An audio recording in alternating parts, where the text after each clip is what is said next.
the suppression of the use of marijuana and of the forces lurking behind it are the most important jobs this department is now engaged in. In 1930, the records on marijuana in the Washington office of the Narcotics Division scarcely filled a small folder like this. Today, they fill cabinets. Welcome, ladies and gentlemen, Coloradians and everyone that's smart enough to listen from the outside. One of the most amazing plants we've ever discovered. The pot party, the trippers, the grasshoppers, the hip ones, all gathered in secrecy and flying high as a kite. Welcome back, ladies and gentlemen, to another episode of Stoned Appetit with your two idiot hosts. It's me, Kip, and across the camera, I got CB. CB, how are ya?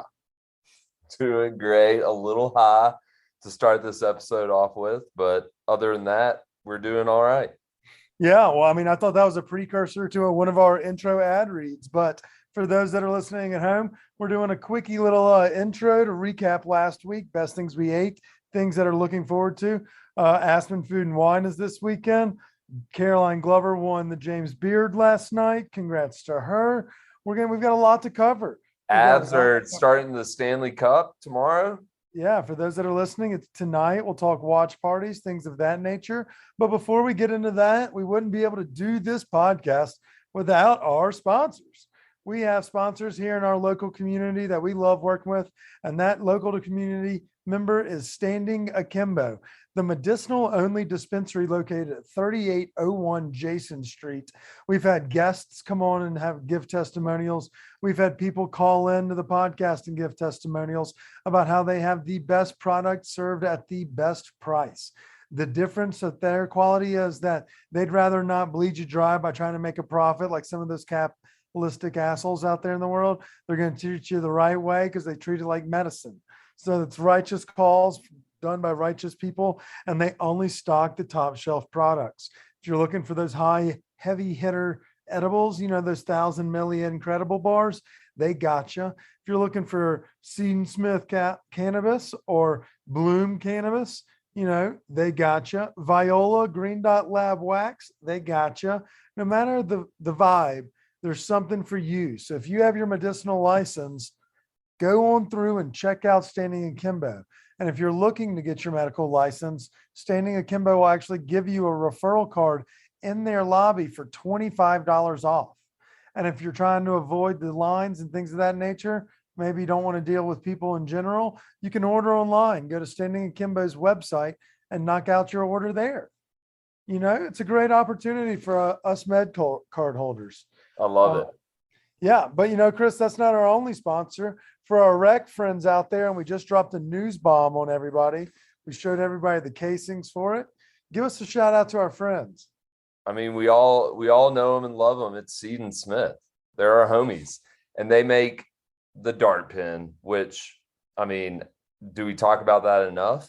It strokes, and the launch of our new dart pin, I'm not sure when that's coming out, but I think we're aiming for early July. I don't think the date is set in stone, but I mean, you don't have to wait. They have great products you can get across the city right now. Yeah, you can find everything from their award-winning pre-rolls to just bomb flower. And they have two locations. They got the Apple store, as we like to call it, out in Louisville off Heckler Way.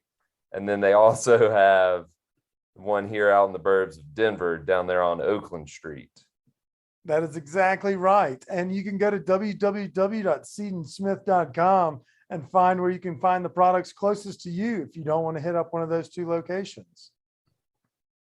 Done. Yes, sir. All right, back to the status quo. We paid the bills. We've done everything we need to do. We've got a kick-ass guests on the other end of this, other side of this. Very interesting. I enjoyed them. They were fun. Yeah, they're great. Yeah. And they make really good bread. But let's talk about a little bit about bread from last week. We had a big week. We teed off on Grateful Dead Tuesdays over at Fifth String. That's a new vibe of a pop-up. So if you're looking for the crunchiness after you hit up Dead & Co. this weekend, you can scratch your itch again Tuesdays at Fifth String. So what's the deal with that? I saw where you had gone to that. Is it kind of like a happy hour type dealio?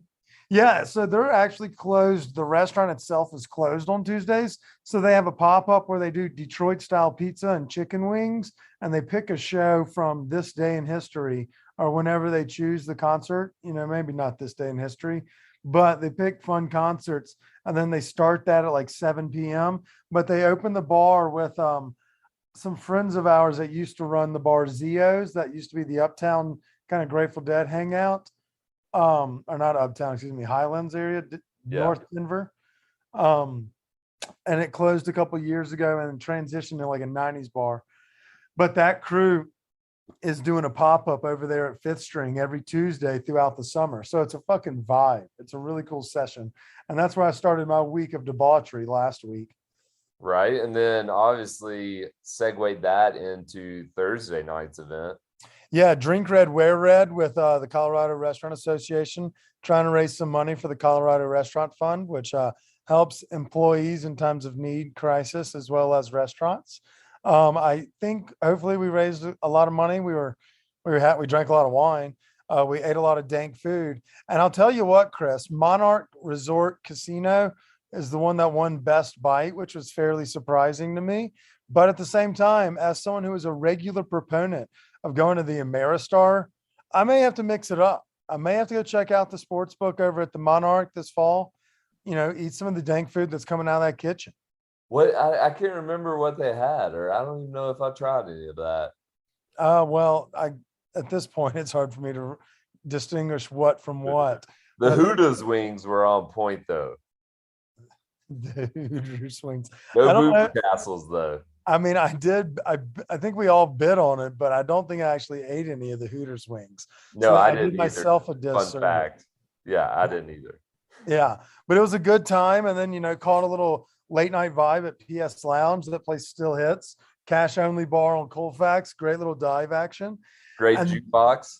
Yeah. And then Chris, so that was a great cause. Shout out to the team over at Colorado Restaurant Association. Another great cause is the Eat Denver Big Eat is coming up in July. And once we get closer, we'll start promoting that a little bit more regularly. But that's another one that supports independent restaurants here in Denver. That's a kick-ass cause. So be on high alert or go buy your tickets today for that. But I teed off on Nurture's new spring menu. So they got a new chef over there, Chef Juan. I know his Instagram name, and this happens a lot, so fuck me. But they have a new program that they're running over there, and they did a pop-up 7-course dinner. It was fucking fire. So damn good. And so I don't know if they're going to incorporate all of those dishes or anything like that into their summer menu. But if y'all see a pop-up that goes through Nurture, definitely be on high alert to grab tickets. It's a paired dinner. It's wonderful. Yeah, well, I mean, that's all good and stuff, but I went to Kike's on Friday after the Drink Red, Wear Red event, which couldn't have been a better option or choice by me. Even that like 15-minute drive I had to make to get there, it was well worth it because the shit was on point. And the torta, I'd never had the torta. I just had the tacos. Oh, it's wonderful. I went with a combo of the torta and the tacos. And I mean, I napped for a little bit. My hangover was obsolete. Man, I'm very envious. Kike's is just a wonderful location, and their new spot right there on 38th in between Lowell and Tennyson is just so money for me as being, it's much closer than the 52nd or 58th and Federal. It's great. I love it. And it's nice how they have like benches around there. I didn't even know they had the benches over there. Yeah, I guess there's some like kind of abandoned building right there almost, or I don't know what it's being used for, but there's benches out there so you can just grab it and sit down there and eat. Okay. I was a to-go team as well.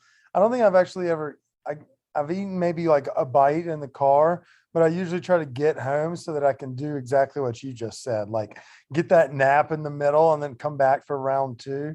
And the torta holds up really well for that too. The bread sops up some of that juice from the meat. It does. And you can't really dip the taco into the consomme if you're driving. It's just difficult. It needs to be eaten sitting down. Yeah. And that's a great call. That's a great way to shake a hangover. What we should do is just rank power meals that get you through a hangover, Denver edition. Because I start to stew on, who would be in mine, and one fold immediately that comes to mind, but probably a few others as well. But that's a great idea. And then Chris, okay, what'd you do over the weekend? Anything cool that people that need to know about? Nothing cool to report this weekend. Just kind of hung out at the park a little bit, but I got some stuff coming up this weekend though.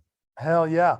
All right. Well, we're going to get to what's coming up, but let me give you a quick rundown. Saturday, I got to eat Caroline Glover before she flew to Chicago. She catered the food for a friend of ours' wedding. Shout out to Bryant and Jay. Super happy for y'all. It was an epic evening. Loved it. It was absolutely wonderful. But Caroline absolutely killed it. And then she flew to Chicago, Chris, and won the goddamn award for best chef of the mountain region. So congrats to Caroline. Love that. I'm not gonna say it was a really big driving force, but it definitely was a factor. Her winning our March Madness. I mean, come on. That was probably a differentiator. They were probably like, well, we can't split from the Golden Goat. No, James Beard follows us, obviously. And they were like, these guys say she's the best here. That is 1000% true. And I guess our invites got lost in the mail for our nominations for best morons running around town smoking pot in places they shouldn't. But once that award comes to fruition, by God, do we have a great acceptance speech? Yeah, hopefully they cunt once. Hopefully we can get them to enter in a new category for their media awards, like R-rated podcasting with a splash of food here and there. It's not a bad call. All right, so Chris, we've promoted last week's food events. We've talked about some cool events coming up. What about this weekend? What are you excited about? You mentioned you got some fun shit on the docket. Tell the listeners what's going on in Denver that they need to know about. Well, so Friday, kicking it off, I think I'm going to take a little PTO that day just for a long weekend. But Friday, kicking it off with tubing down in Golden. Oh, that actually is a good call. You should hit up the Golden Mill and go see Jesus over there. Yeah, we might hit that up afterwards. But yeah, go do the whitewater tubing adventure down there in Golden. That's a very wholesome, quaint night. Yeah. And it's going to be hot as fuck. So might as well. And apparently like the water's raging. So it should be fun. And then segueing that into a dinner at Hop Alley. Ooh, nice. I feel like they're really hitting their stride too. Their dishes are going second to none. See, and the reservation's not till 8. So, maybe do this wholesome activity first, have a few beers, nap it off, and then be ready to just crush a meal. So Chris, here's the only snafu. What happens if you have the 8 o'clock reservation and they already sell out of the soft shell crab? Well then, I'll just pick up my shit and leave. God damn it. Because I was just talking about that. I didn't even think about that. I was just talking about that. I was like, man, that shit's been on the menu. I've been seeing it. It's so good. It is so good. I didn't even consider that. Maybe obviously this would never happen, but restaurants should really ration out, like, if we have this hot item, we can only sell 10 between 7 and 8. Fuck. Oh, well, you have a wonderful experience ahead. That sounds like a kick-ass weekend. For those that can't enjoy date weekend with Chris, there are a bunch of other things going on, including Denver Barbecue Fest going over at Mile High Stadium. Then there's also Dead & Co. is playing at Folsom Field, I believe. Or is it Red Rocks? Folsom Field. Yeah. Well, either way, Dead & Co. And then also Telluride fucking Bluegrass is this weekend. So no matter what you're trying to do, and then Father's Day Sunday. So there's a litany of brunch options. But to be honest, if you're listening to this, your dad just wants to watch the US Open. So don't make him fucking go do that. True. Yeah.